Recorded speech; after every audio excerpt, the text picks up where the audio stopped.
আপনার ফার্স্ট কাজ, আপনি যদি আসলে একটা সেলস ফানেল বিল্ড করতে চান, আমি একটা কনসেপ্ট আপনার সাথে শেয়ার করলাম।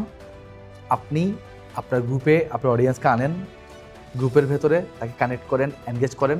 আপনি অ্যাজ এ পার্সোনাল ব্র্যান্ড তার সামনে নিজেকে রিপ্রেজেন্ট করেন। আপনি একজন পার্সোনাল ব্র্যান্ড, আপনি একজন টি শার্ট এক্সপার্ট, নিজেকে এইভাবে রিপ্রেজেন্ট করেন। মাঝে মাঝে আপনার বিজনেসটাকে প্রমোট করেন। আপনার বিজনেসের ভেতর যা ঘটতেছে, নট অনলি আপনার টি শার্টকে প্রমোট করবেন, আপনি আপনার ওই টি শার্ট বিজনেসের ভেতরে যত ধরনের ঘটনা ঘটে, কী কী বিড়ম্বনা ফেস করতেছেন, আপনার শপের ভেতরে কী মজার ঘটনা ঘটলো, রিসেন্ট কোনো একটা টি শার্ট এক্সপিরিয়েন্স কী হইলো, নতুন একটা প্রোডাকশনের লট আসলো, নিউ কিছু ডিজাইন করতে চাচ্ছেন, আপনি কনফিউজ কী ডিজাইন করবেন, আপনি মানুষের কাছ থেকে মতামত নেন। আমরা নতুন কিছু টি শার্ট আনতে যাচ্ছি, কী করলে ভালো হয়। আপনার অডিয়েন্স দেখবেন আপনাকে কমেন্টে অনেক সাজেশন দিবে, তাদের সাজেশন অনুযায়ী আপনি টি শার্ট বানান, তাদেরকে দেখান আপনাদের সাজেশন অনুযায়ী আমি টি শার্ট বানাইছি, তখন দেখবে তারাই আপনার কাছ থেকে প্রোডাক্ট পারচেস করবে। ওকে, সো এইভাবে আপনাকে যেটা করতে হবে, কন্টিনিউয়াসলি ভ্যালু দিতে হবে, তাদের সাথে কানেক্ট হইতে হবে, অ্যান্ড ফাইনালি তাদের কাছে প্রোডাক্ট সেল করে বটম অফ দ্য ফানেল দিয়ে কাস্টমারকে বের করতে হবে।